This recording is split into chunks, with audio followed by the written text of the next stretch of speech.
everyone, thank you for joining me on another wood embroidery tutorial. It's a really fun pattern and it stitches up really quickly. I hope you guys enjoy it.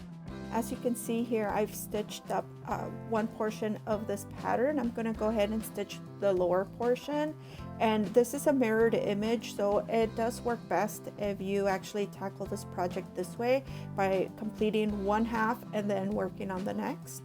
The first element that we're going to work on is creating this shell fan shape here. This is done using a type of buttonhole stitch. It's really easy, but the trick here is that we're going to be starting at the center. So we're going to be doing a straight stitch in the very center, and then we're going to work our way to the right and then coming back to the center and working our way to the left. So I'm going to start at the very top. These two holes here are for this detached chain stitch, so we're going to skip those, but the third hole down is a good place to start. And when working on this pattern, when working on this shell pattern, what you want to do is you always want to start from the top. So, but before we get there, let me just show you that first straight stitch. You go down that large center hole. Okay, that's the first straight stitch that we need, and we're going to come back up that top hole again. So you're just going to move your knot to the side. Going to go up. Make sure not to split your thread. And you're going to add some tension. So now that we've completed our first stitch, which is a straight stitch, we're going to go ahead and work the pattern on the left side. So you come up, you're going to go back down that center large hole, and you're going to leave a loop behind. You're going to hold your loop down to the left. You're going to go up the next hole at the left, on the left hand side. You're going to go up that hole and through the loop, pull on it gently. You don't need a lot of tension. You keep holding your thread. You go back down again that center hole. You come back up the next hole through the loop that you left behind, and as you can see, it's forming these little triangles, fan shapes.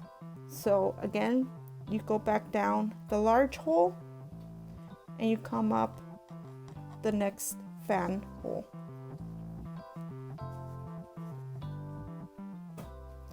Now once you're at the very last triangle shape, there should be three.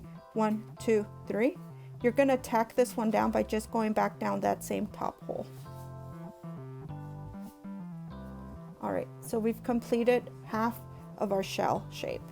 Now to go ahead and work on the right side of that shape, we're going to again come back up that top hole, move everything to the side,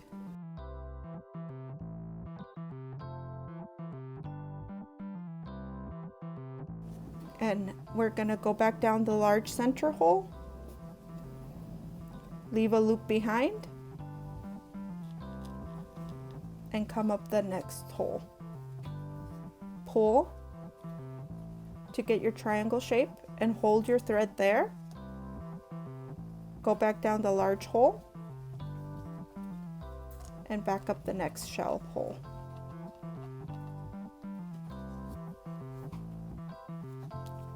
Through the loop and pull. Okay, so this is actually a very easy and quick stitch.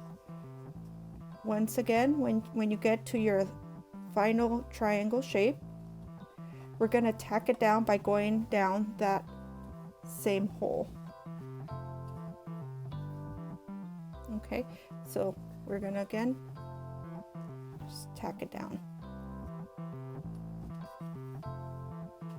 And there you go. We've completed our first shell. I'm going to go ahead and continue working on the rest of the shells before I move on to any of the other patterns. You might notice that I didn't engrave the shape here of the shell, and that's because I felt it was interfering with the final design of the project, so I decided to remove them. But I think that if you're starting here in the center, it's pretty easy to follow what hole is next. So once again, I've done my first straight stitch. I'm going back up, always starting at the very top, going down that large hole, leaving a loop behind. Your next hole for the shell. All right, I'm holding it there, going back down the large hole.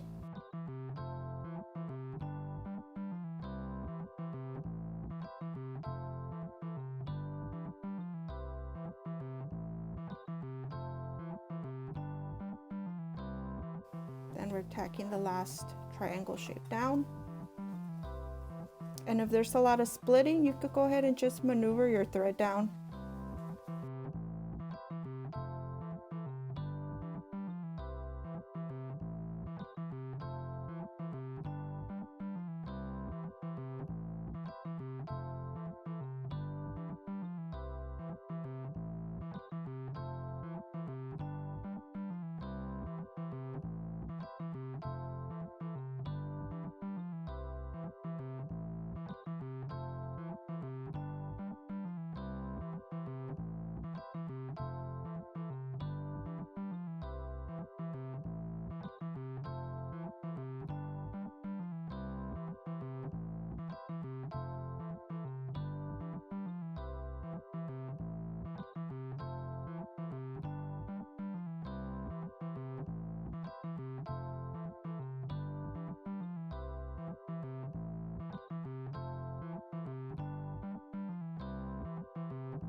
All right, now that we've completed all of our little shell patterns from the outside, before we move on and switch our color thread and work the inner straight stitches, I'm gonna go ahead and work these outside stitches. To work these stitches, you do need to double up your thread and use 12 strands.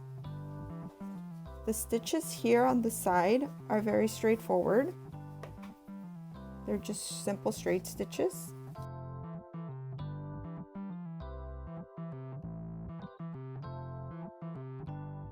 Okay, so these two straight stitches are pretty straightforward.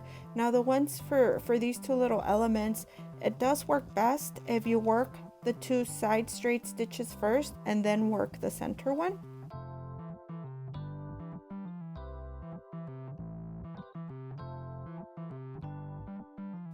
So my thread snagged a little, so let me just adjust that here. Just gonna twist it a little bit.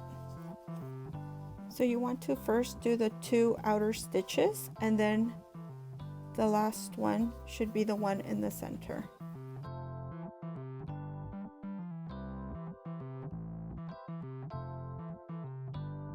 Now we're going to go ahead and do a few detached chain stitches. The first one is at the very top. So you come in through that hole and go back down that same hole, and you leave a loop behind. You're going to go up through the top hole, through the loop. You're going to gently pull until that little loop closes up, as like that. And we're going to secure it by tacking it down by going again back down that top hole. There you go. Now the next detached chain stitch is here on the sides. Same thing, we're going to go up that bottom hole, back down that same hole, and leave a loop behind.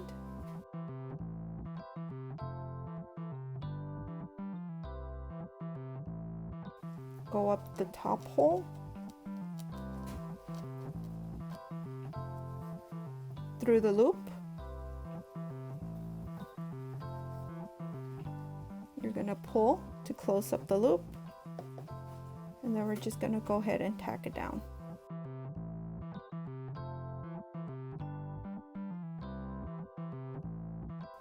Adjust it a little, and there you go. So before we move on to the French knots, I do need to make all the straight stitches because the centers here require a French knot. So for the straight stitches in the center of the shell pattern, I recommend you start from the top and then work your way down to the sides, and then come back up to the top and work your way down to the side.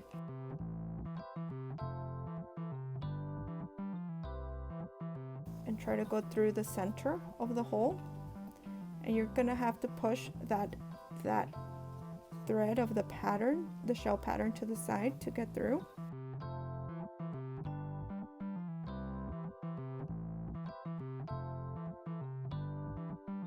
Okay, done with that side. I'm gonna move on to the next side by going to the top.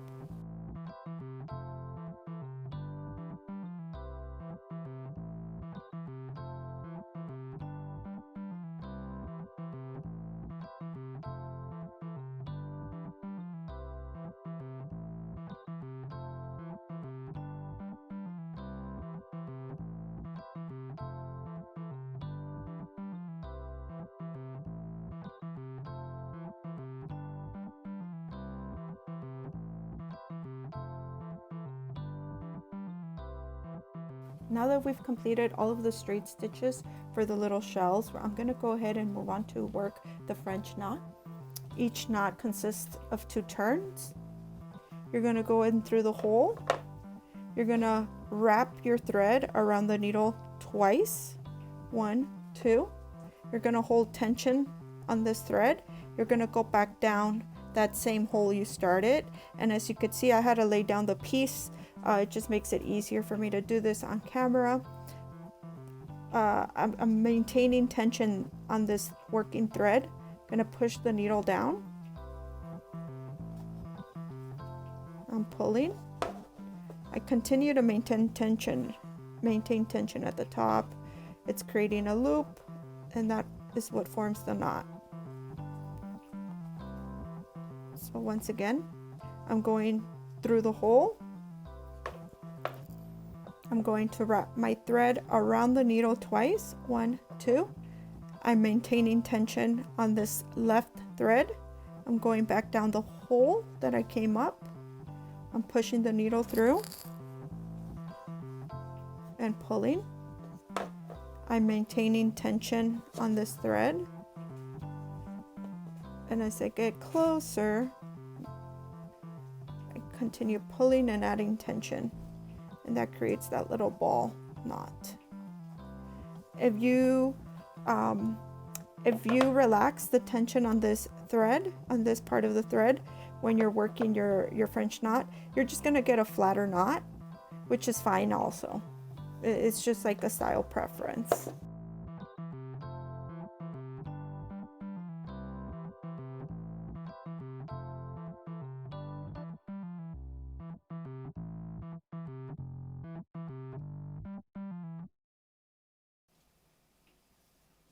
And you don't want to pull too tight for these 3 center ones when you're going back down. You don't want to pull the knot through the hole. So once you see that the knot forms, you could go ahead and stop tugging. Those are all the elements needed to finish your by the sea pattern. I think it's a pattern that comes together really quickly. The colors give this pattern a really nice punch. So if you give it a try, let me know how you felt stitching on wood. And thanks for watching.